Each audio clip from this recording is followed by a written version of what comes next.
Maksudnya jika abang ingin tahu lebih lanjut, abang bisa datang ke Al-Zaitun. Justru karena saya nggak punya akses ke sana, jadi saya bicara dengan abang yang udah 11 tahun di sana. Masa abang mau kalah sama saya santri 5 tahun bang. Bukan gitu bang, nih masalahnya gini bang. Saya kan alumni nih. Maksudnya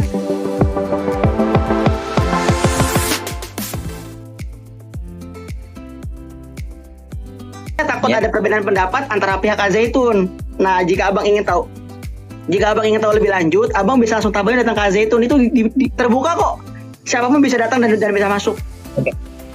Saya mau tanya, kenapa seseorang harus bermazhab kepada yang 4? Sekarang saya tanya kepada abang tidak menjawab dengan signifikan. Iya. Apa fikihnya? Karena kan di sana diajarkan fikih dong. Kalau memang Pak Panji itu lulusan Gontor, beliau pasti bermadzhab Syafi'i. Saya tahu, saya punya banyak teman-teman dari Gontor. Nah, sekarang di Al-Zaitun tidak ada fikihnya. Jadi saya bingung, ini sholatnya kasaya, madhabnya ya. Keluar tuh bahasa lembur lah.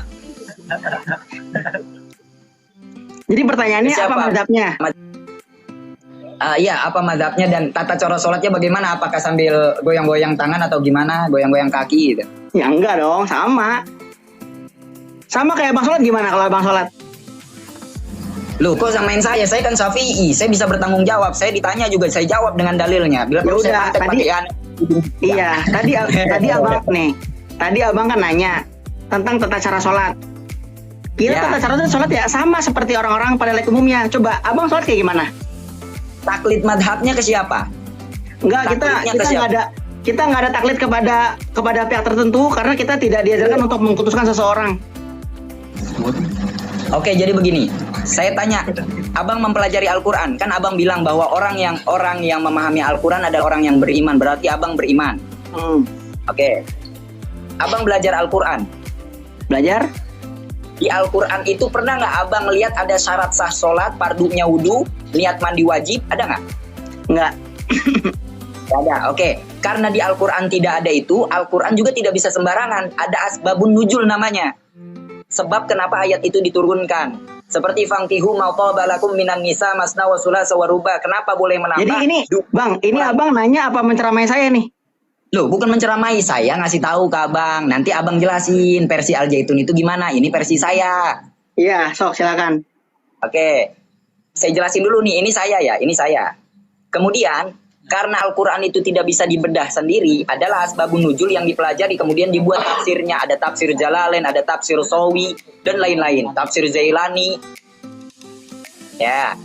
Nah, karena hadis itu tidak bisa dibongkar untuk sendiri, adalah namanya asbabul uruz, mustolahat hadis, ahli dalam pakar ilmu hadis.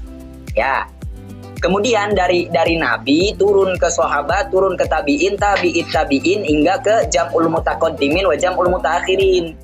Saya bermadhab kepada Imam Syafi'i karena Imam Syafi'i paham ilmu agamanya tuh luar biasa.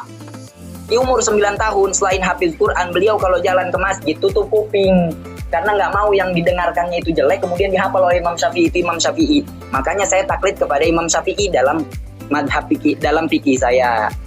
Saya tanya ke abang taklid ke siapa? Gitu kan.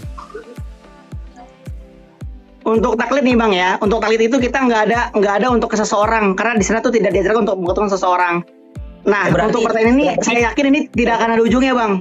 Mending dilanjutkan ke pertanyaan yang lain. Oke, berarti Syekh Panji Gumilang adalah mujtahid mutlak yang bisa menentukan satu hukum gitu ya? Itu saya nggak bisa ngomong. Abang silakan datang ke Zaitun. Oh, enggak kan abis ini kan kita ada pertemuan lagi nanti di kafe ya, nggak sambil ngopi. Siap. Sambil ngopi ya, siap.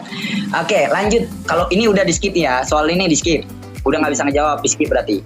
Bukan nggak bisa ngejawab, saya nggak pengen memperpanjang karena saya tahu ini nggak bakal ada ujungnya. Maksudnya kalau abang jika ingin tahu nih, tadi bisa nanti. Jika abang ingin tahu lebih lanjut, abang bisa langsung tanya sama pihak Al-Zaitun langsung. Oke, saya tanya. Kan abang pihak Al-Zaitun, abang alumni. Nanya pula kudu nanya ke tukang sasapu. Bukan gitu bang, maksudnya tuh orang-orang Al-Zaitun itu lebih paham, lebih bisa menjelaskan. Nah kita kan buat sharing aja nih, maksudnya di Zaitun tuh diajarin apa aja sih. Nah untuk pertanyaan-pertanyaan saya kan di sini kan saya kan buat ngejawab